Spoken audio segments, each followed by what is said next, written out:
Losing time, I'm fading fast. I just wanna make it last. Try to let go of the past. I close my eyes, embrace the blast. Sleepless nights and headaches stack. Restlessness to hell and back. What? Did you just hear that right? The Samsung screen actually loses out to BOE? Let's find out if that's really true. Today, we're putting the iQOO 15 and the OnePlus 15 head-to-head for a fair, honest comparison. No hype, just facts. A quick shout out to my tech partner from China for sharing this video. A big thank you for making this possible. Hey everyone, it's Maiky from techmaiky. If you love staying updated with the latest gadgets, make sure to subscribe and hit the notification bell so you never miss out on our exciting tech content. Now, let's dive into the unboxing.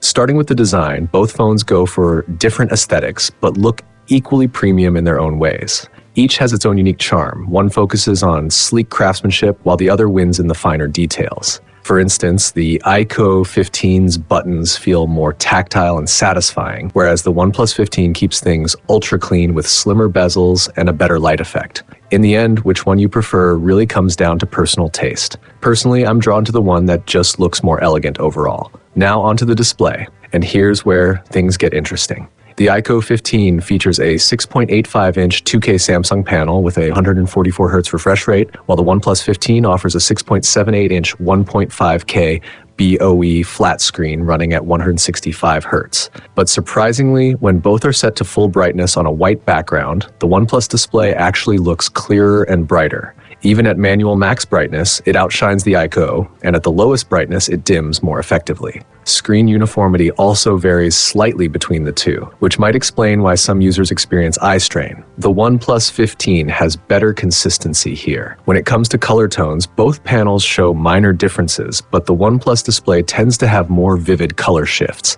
And yes, the classic BOE green tint issue is still around. In color accuracy, contrast, and detail though, the iQOO 15 Samsung screen holds a small edge thanks to its higher 2K resolution. Both devices use similar dimming technologies. Mid to high brightness levels rely on standard dimming, while at low brightness they switch to 2160Hz PWM dimming. The iQOO 15's range is a bit wider, and it even supports a full brightness DC-like eye protection mode with true DC dimming at 144Hz and above. So in terms of eye comfort, iQOO 15 gets the win.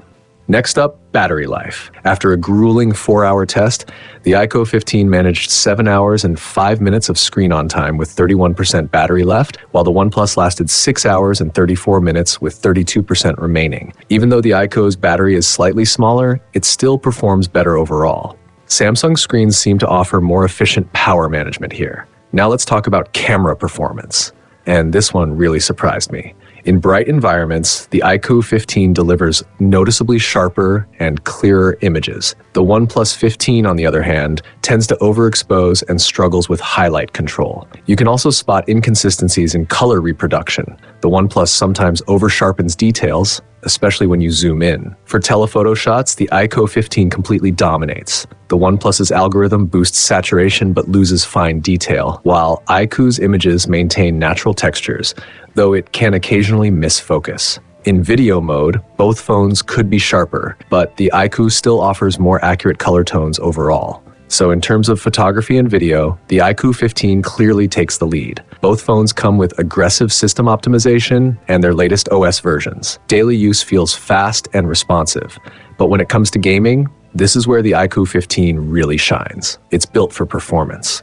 During a 1-hour Honor of Kings session, the frame rate stayed locked at 144 FPS, with temperatures averaging just above 40 degrees Celsius and peaking around 42 degrees Celsius. Battery dropped by about 20%, which is pretty power hungry, but the experience was buttery smooth. Origin OS 6 feels polished and stable. ColorOS 16 on the OnePlus, however, still suffers from a few bugs and app compatibility issues. It's a powerful system, no doubt, and updates are improving it steadily, but Origin OS 6 currently feels more stable and refined. The OnePlus 15 supports a 165Hz refresh rate, but only a handful of games can actually use it. Most daily tasks default to 120Hz. When it works, it's super responsive, but extended gaming sessions make the phone heat up fast, reaching around 43.4 degrees Celsius, and that affects sustained performance. Both phones have their quirks, but nothing deal-breaking.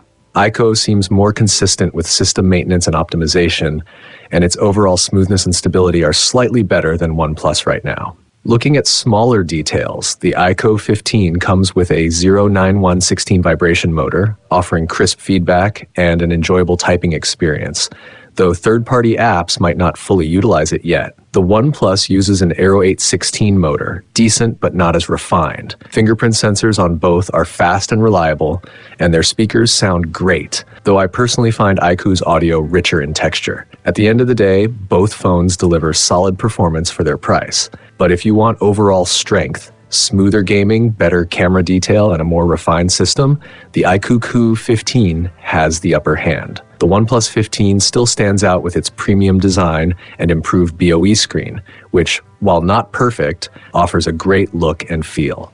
Ultimately, the best choice depends on what matters most to you, performance or aesthetics. And that's the beauty of it. There's no wrong answer. That's all for today's comparison. Which one would you pick? The iQOO 15 or the OnePlus 15? Drop your thoughts below, and I'll catch you in the next video.